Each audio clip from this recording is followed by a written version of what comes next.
ये फादर 24 घंटे स्कूल में घूमता रहता था और गलती से भी कोई बच्चा बाहर घूमता हुआ दिख जाए वो तो गया। इसी कारण मैं कोई रिस्क नहीं लेना चाहता था, इसलिए मैं दूसरी क्लास में जाके चुपचाप बैठ गया। मगर फिर कहीं से खबर आती है कि फादर आज स्कूल में है ही नहीं और उतनी देर में मेरे बाकी दोस्त और कॉमर्स वाले भी उस क्लास में आ जाते हैं। हाँ, कॉमर्स वाले इसलिए बोल रहा हूँ क्योंकि इन लोग का अलग ही चलता है, क्योंकि जब तक हम लोग थे क्लास में जब तक बहुत ही शांति थी, मगर जैसे ही ये लोग आए इनमें से कोई पंखे पे लटक रहा है, चौक फाइट चल रही है, आओ मुझे लग गई है। तो इन्हीं सब चीजों की आवाज सुन के एक खड़ूस सर क्लास में आ जाता है। अब इस बंदे के बारे में मैं कुछ ज्यादा बोलूंगा नहीं, लेकिन ये बहुत ही चमत्कारी सर है, क्योंकि जब भी कोई बंदा कांड करता है ये सर पता नहीं कहाँ से एक चिट निकालता है और वो चिट उतनी ही बड़ी होती है जितने बंदे का इसको नाम लिखना रहता है। एक बंदा मस्ती कर रहा है, छोटी चिट, 10 बंदे मस्ती कर रहे हैं, बड़ी चिट। तो वो सर हमारी क्लास में आता है और अपनी खुफिया जगह से चिट निकाल के हम लोग का नाम लिखने लग जाता है। वहाँ से मेरी थोड़ी थोड़ी फटना चालू हुई। उस टाइम मेरा दोस्त सर से बोल रहा है, सर हमने क्या किया, हमारा नाम क्यों लिख रहे हो? और ये वही बंदा है जिसको सर ने स्वयं सीढ़ी पे चढ़ के पंखे से नीचे उतारा था। इस टाइम तक सर हमारे नाम लिख के ले जा चुका था और हमारी बहुत गंदी फट रही थी, क्योंकि आजकल हमारी स्कूल का फादर कुछ नया ट्रेंड फॉलो कर रहा था, बच्चों को स्टेज पे बुला के मारना सबके सामने असेंबली में। क्या इतनी ज्यादा बेइज्जती? मैं नहीं करवा सकता खुद की इतनी बेइज्जती। भाई एक बार एक बच्चे को फादर ने स्टेज पे मार के नीचे फेंक दिया था और असेंबली की लाइन में जो बच्चे आगे खड़े थे भाई वो इतने हरामी पीछे हट गए, वो फिकाया तो उसको कोई भी उठा नहीं रहा है। असेंबली खत्म हो गई, पीरियड खत्म हो गई, लंच हो गया, वो बंदा अभी तक वहीं पड़ा हुआ है, उसको कोई उठाने नहीं आया अभी तक। तो हम सब लोग की अब बहुत गंदी फट गई थी, तो हमने डिसाइड किया कि हम स्कूल ही नहीं आएंगे एक दिन। पर फिर हम में से एक बंदा बोलता है, ओ भाई स्कूल क्यों नहीं आएंगे, स्कूल आना हमारा हक है।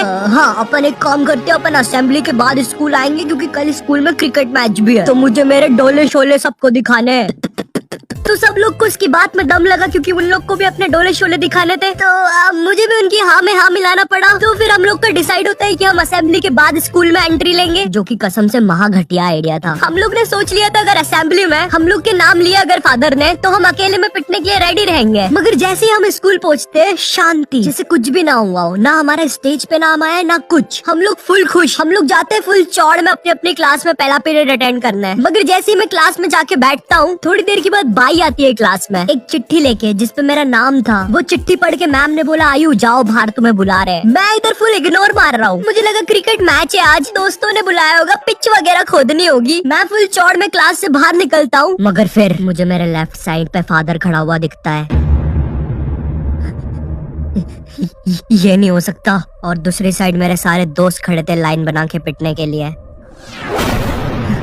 ये क्यों हो रहा है हमारे साथ? और मैं ये लाइन में सबसे आगे क्यों खड़ा हुआ हूँ? तो अब मैं कुछ कर नहीं सकता था, इसलिए मैं भाग के लाइन में पीछे चला गया। भाई मैं नहीं मर रहा सबसे पहले। थोड़ी देर के बाद फादर हमारे पास आते हैं और हमें अपना अपना बैग लाके स्कूल से बाहर जाने को बोलते हैं, जो कि काफी अच्छी चीज थी अपनी क्लास के सामने मार खाने से। तो हम जैसे ही हमारा बैग लाने पलटते हैं, मेरा आई कांटेक्ट हो जाता है मेरे एक दोस्त से, जो कि बहुत अजीब मुंह बना के जा रहा था। वो देख के मुझे बहुत गंदी हंसी आ जाती है और मैं जम से हंस देता हूँ और वो मुझे देख के हंसने लग जाता है और हमारी हंसी फादर सुन लेते हैं।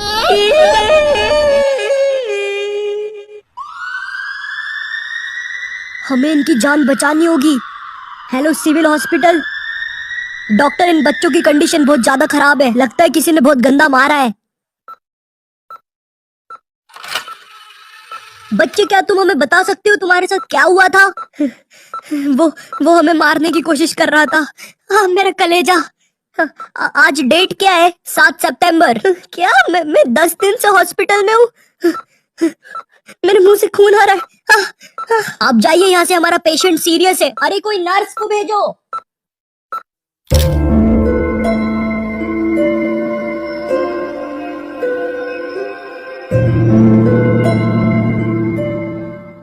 इस हादसे के बाद स्कूल को बंद कर दिया जाता है और फादर को मेंटल हॉस्पिटल भेज दिया जाता है। इस हादसे के बाद ये भी पता चलता है कि स्कूल कब्रिस्तान के ऊपर बनी हुई थी। सूत्रों के हिसाब से पता चलता है कि फादर कभी भी मेंटल हॉस्पिटल से भाग सकता है और वो वापस आकर उन 2 बचे हुए बच्चों की भी बलि चढ़ा देगा।